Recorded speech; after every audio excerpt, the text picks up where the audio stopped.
Hello दोस्तों। काजल ने अपनी एक बेटी के लिए दहेज बना लिया तो उसके ससुराल वाले कहने लगे दहेज की कोई जरूरत नहीं है। काजल ने बिना दहेज के बेटी को ब्याह दिया और वह दहेज उसने अपनी छोटी बेटी के लिए रख दिया। बड़ी बेटी के ससुराल वालों को दुआएं देने लगी कि उन्होंने उस पर बहुत बड़ा एहसान कर दिया। लेकिन जब बड़ी बेटी की सास को पता चला तो उसने हंगामा मचा दिया। छोटी के लिए दहेज कहाँ से आ गया, जबकि बड़ी को कुछ नहीं दिया। और वह उसे मायके छोड़ आई और मोहल्ले में काजल को अपमानित कर दी आई। अगले दिन उसने छोटी बेटी का सामान ट्रक में डाला और बड़ी बेटी को साथ लेकर कुछ समझ नहीं आ रहा। बहन क्या करूं, बड़ी बेटी के लिए दहेज बनाया था मगर छोटी बेटी के ससुराल वाले भी शादी की तारीख मांग रहे हैं। पूरी जिंदगी की जमा पूंजी इतनी थी कि एक बेटी का दहेज ही बना पाई हूँ। महंगाई का समय ऐसा है कि पेट की रोटी पूरी करना भी मुश्किल हो रहा है। काजल ने फोन पर अपनी बहन से बात करते हुए अपनी परेशानी बताई थी। बहन आगे से तसल्ली और दिलासा देने लगी। वह खुद भी गरीब परिवार से संबंध रखती थी। इतनी कमाई नहीं थी कि तसल्ली देने की जगह बहन की कुछ मदद कर पाती। काजल जैसे ही फोन रखकर वापस पलटी तो पीछे उसकी बड़ी बेटी आंसू की होने वाली ननद और देवर खड़े हुए थे। वो लोग आंसू की चूड़ी और कपड़ों का नाप लेने के लिए आए थे। शादी की तैयारी पूरी की जा सके। उनके चेहरे के भाव से काजल अंदाजा नहीं कर पाई कि उन्होंने उसकी बातें सुन ली थी या नहीं।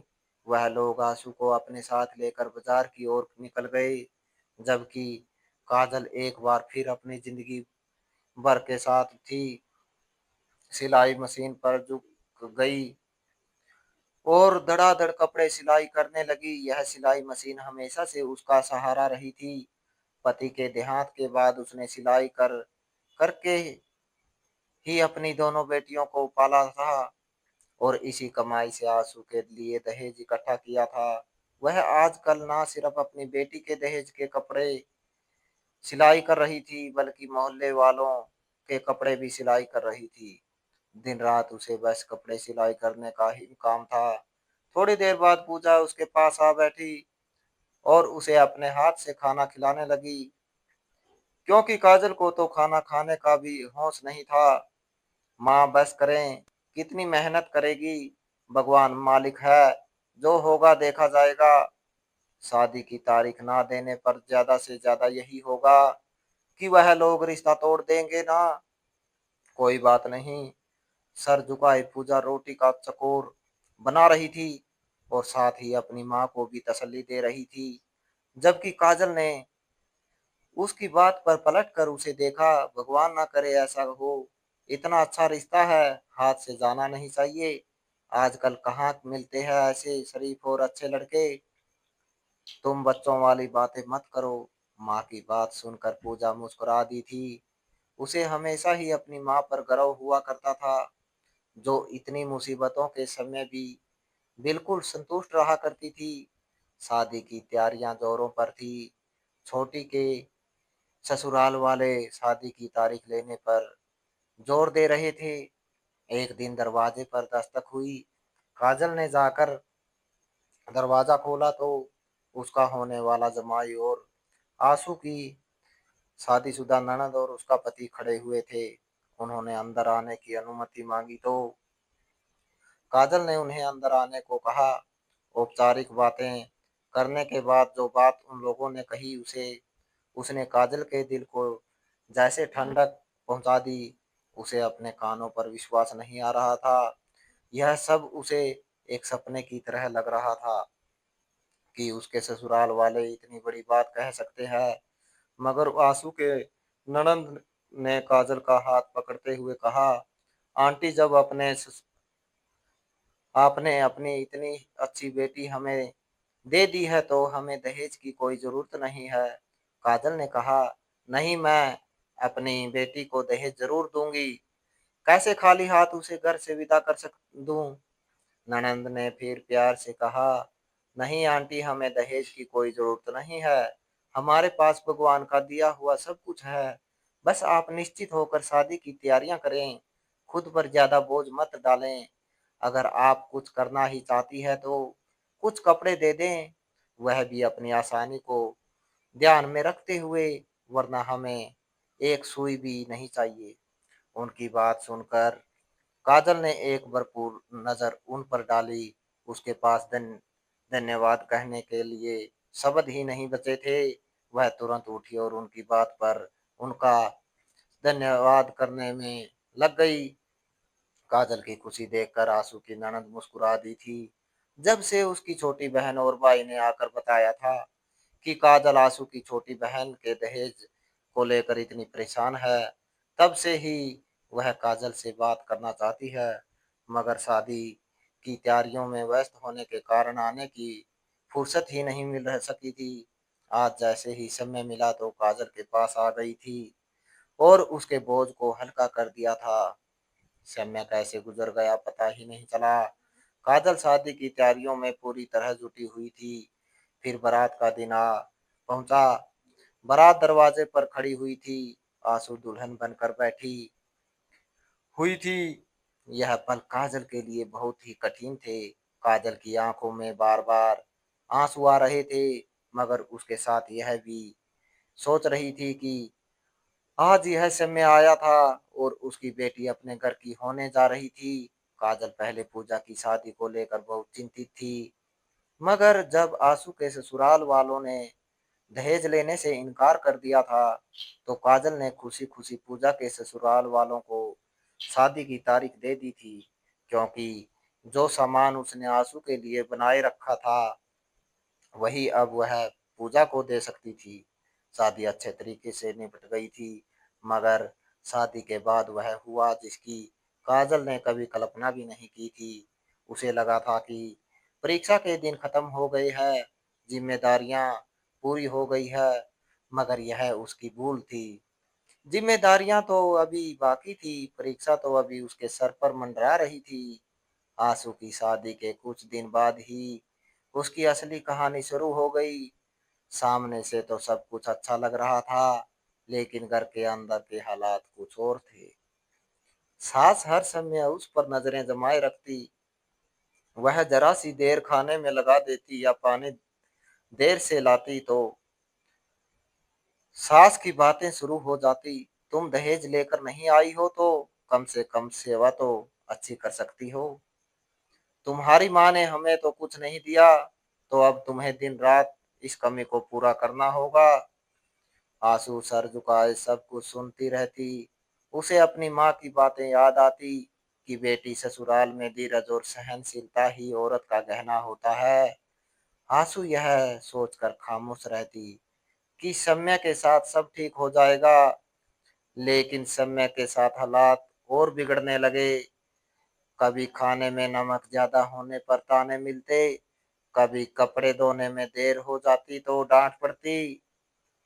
दहेज और हर डांट के पीछे एक ही बात छुपी होती, दहेज ना लाने वाली। एक दिन आंसू की सास ने सामने बैठकर कहा, तुम्हारी माँ ने अपनी छोटी बेटी के लिए तो सब सामान जोड़ लिया, लेकिन तुम्हें कुछ नहीं दिया। यह कैसा न्याय है। आंसू के दिल पर जैसे किसी ने पत्थर रख दिया। उसकी जुबान सूख गई। दिल चाहा कि सब कुछ बता दे कि वह सामान भी मेरे ही भाग्य का था, लेकिन हालात के कारण माँ ने छोटी को दे दिया। मगर वह खामोश हो गई। आंखों में आंसू आ गए, लेकिन उसने कुछ नहीं कहा। उसकी चुप को कमजोरी समझकर सास और भी शेर होती गई। सास रोज यही बात दोहराती रही। कभी ननदों को के सामने कहती कि यह तो खाली हाथ आई है, कभी मोहल्ले की औरतों के सामने कहती कि उसकी माँ ने हमारी इज्जत मिट्टी में मिला दी है। आंसू के लिए सब सुनना रोज का काम हो गया। वह अकेली बैठी माँ को याद करती, दिल ही दिल में सोचती कि काश मैं माँ से सब कुछ कह सकती, लेकिन वह माँ को दुख देना नहीं चाहती थी। शादीशुदा बेटी अपने दुख सुख या तो अपनी माँ के साथ बांट सकती है या फिर अपने पति के साथ। माँ को दुख नहीं पहुंचाना चाहती थी, जो उसकी जिम्मेदारी से मुक्त होकर निश्चित थी, और ना ही अपने पति को बता सकती थी, जो परदेश में रहकर घर की जिम्मेदारियां उठा रहा था। वह उसे और परेशान नहीं करना चाहती थी। वह जानती थी उसका पति दिल का बहुत अच्छा है। अगर उसे बताएगी तो वह अपनी माँ से झगड़ा करेगा और परेशान होगा। सौभाग्य से उसे इतना अच्छा पति मिला था। वह उसे परेशान करना नहीं चाहती थी और ना ही उसे अपनी माँ की नजरों में बुरा बनाना चाहती थी। उसे पूरा विश्वास था एक ना एक दिन सब अच्छा हो जाएगा और उसकी सास उसकी अच्छाइयों से उसे स्वीकार कर लेगी। मगर उसकी इच्छा बस इच्छा ही रह गई।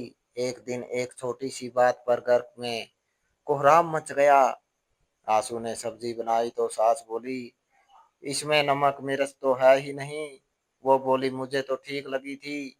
इतना बोलना था कि सास आग बबूला हो गई। बोली, तुम क्या जानो स्वाद क्या होता है। तुम्हारे पास दहेज होता तो शायद तुम्हें अकल भी आ जाती। ऐसे खाली हाथ आने वाली बहू को हमने कब कहा था बिहाने के लिए। तुम्हारी माँ ने हमें धोखा दिया है, हमारे बेटे पर बोझ डाल दिया है। आंसू ने हाथ जोड़े, लेकिन सास का गुस्सा कम ना हुआ। उसने घर के सब लोगों को बुला लिया और कहा कि आज से यह लड़की हमारे घर में नहीं रहेगी। जिसे दहेज देना नहीं आया उसे बहू बनाकर रखने का कोई फायदा नहीं। आंसू रोती रही। सास ने दरवाजा खोलकर कहा, निकल जाओ हमारे घर से, हमें ऐसी बहू की जरूरत नहीं है। आंसू का दिल जैसे सीने से बाहर आ गया। पैर डगमगा गए। वो कांपते हाथों से दरवाजा पकड़कर खड़ी रही, फिर रोते हुए चल पड़ी। रास्ता उसके लिए धुंधला सा हो गया। आंखों से आंसू बह रहे थे। दिल में एक ही विचार था कि अब माँ के पास जाना है। माँ ही है जो उसके दुख को समझ सकती है। काजल उस समय सिलाई मशीन पर झुकी हुई थी। धागा सुई में डालने की कोशिश कर रही थी कि अचानक दरवाजे पर दस्तक हुई। उसने सोचा शायद कोई कस्टमर आया है। दरवाजा खोला तो सामने आंसू खड़ी थी। चेहरा आंसुओं में भीगा था। कपड़े मिट्टी से अटे हुए थे, बाल बिखरे हुए। काजल के पैरों के नीचे से जमीन निकल गई। बेटी को इस हाल में देखकर उसे सीने से लगा लिया। क्या हुआ बेटी? आंसू कुछ ना बोली, बस फूट फूट कर रोने लगी।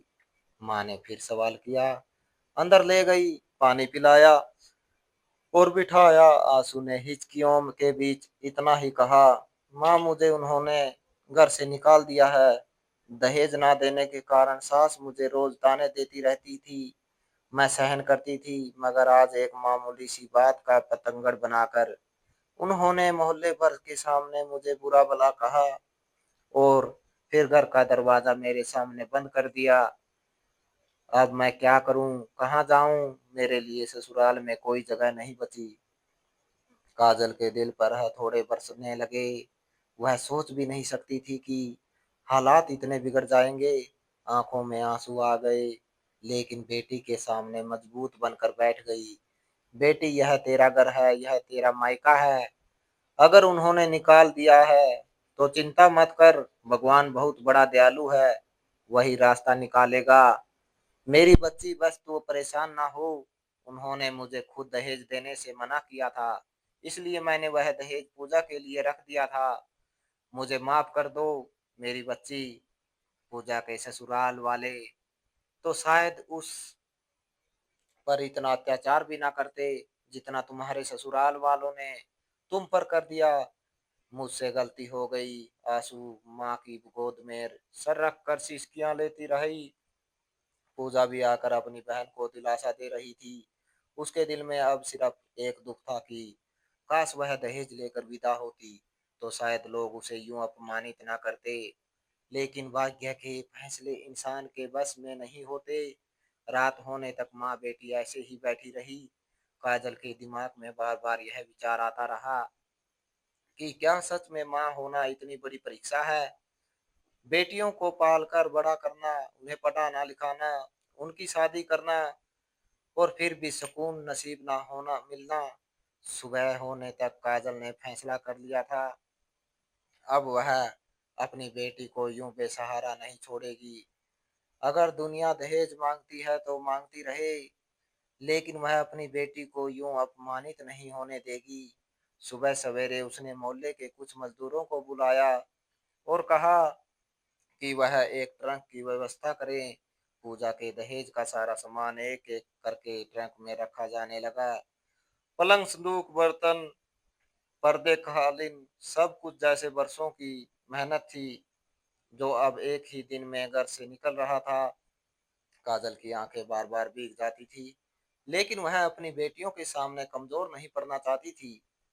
आंसू एक कोने में बैठी सब कुछ देख रही थी। उसके दिल में अजीब सा दर्द था। वह जानती थी कि यह सब कुछ उसके लिए हो रहा है, मगर उसे भी यह दुख हो रहा था कि अब पूजा का सहारा उससे छीन गया है। पूजा भी खामोशी से चीजों को उठते देख रही थी। दिल चाह रहा था कि माँ को रोक दे, लेकिन माँ की आंखों की नमी ने उसे चुप करा दिया। सामान ट्रक में लाद दिया गया। काजल ने दोनों बेटियों को अपने पास बुलाया, कहा, बेटियों, अब हम आंसू के ससुराल जाएंगे।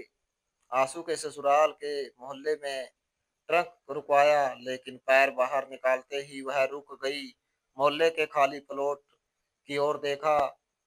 दिल में विचार आया कि इन जालिमों को अब सबक सिखाना ही होगा। उसने मजदूरों से कहा कि ट्रक सीधा उसी खाली प्लॉट में ले जाओ। सब सामान वही उतार दिया गया। संदूक एक और रखे गए, बर्तन दूसरे कोने में रखे गए, बीच में पलंग डाल दिए गए। मोहल्ले वाले हैरत से सब दृश्य देखने लगे। औरतें अपने घरों की छतों से झांकने लगी। बच्चे भाग भाग कर तमाशा देखने लगे। सबको यह जानने की जिज्ञासा थी कि आखिर काजल ने यह कदम क्यों उठाया है, मगर काजल ने किसी को जवाब देना जरूरी ना समझा। वह अपनी दोनों बेटियों को लेकर उसी सामान के ऊपर बैठ गई। धूप तेज थी, लेकिन उसने धूप की परवाह नहीं की। मोहल्ले के एक आदमी ने यह सब कुछ देखकर आंसू के देवर को फोन कर दिया। उसने कहा, तुम्हारी माँ ने तुम्हारी भाभी को घर से निकाला था और आज तुम्हारी सास ने पूरा दहेज का सामान ट्रक पर लादकर मोहल्ले के खाली प्लॉट में रख दिया है। वो दोनों बेटियों को साथ लेकर वहां बैठी हुई है। सारा मोहल्ला तमाशा देख रहा है। अगर मर्द हो तो अपनी इज्जत बचाओ। यह खबर सुनते ही आंसू का देवर तड़प गया। दिल में गुस्सा भी आया और दुख भी हुआ। उसने तुरंत फोन उठाया और अपने प्रदेश में बैठे बड़े भाई को सब कुछ बताया।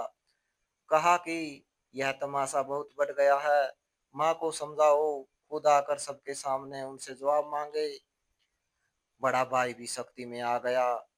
उसने तुरंत आंसू के शादीशुदा ननंद से कहा कि जाओ और देखो कि आखिर बात क्या है। कुछ ही देर में शादीशुदा ननंद अपने पति के साथ वहां पहुंच गई। उसने देखा कि काजल अपनी दोनों बेटियों को साथ रखे सामान के बीच बैठी हुई थी है। चेहरे पर थकान और दुखी परछाइयां थी, जैसे जिंदगी से बिल्कुल निराश हो चुकी हो। आंसू माँ के कंधे से लगी हुई रो रही थी। पूजा भी पास में खामोश बैठी थी, जैसे सब कुछ उस पर ही भी बोझ बनकर गिर गया हो। ननंद ने भागकर काजल का हाथ पकड़ लिया, कहा, आंटी, ये आप क्या कर रही है? हमने तो खुद कहा था कि हमें दहेज नहीं चाहिए, फिर आपने यह सब कुछ क्यों किया? काजल की आंखों से आंसू बहने लगे। उसने कहा, बेटी, यह सब मैंने मजबूरी में किया। तुम्हारे घर वालों ने मेरी बेटी को दहेज ना लाने पर अपमानित करके घर से निकाल दिया।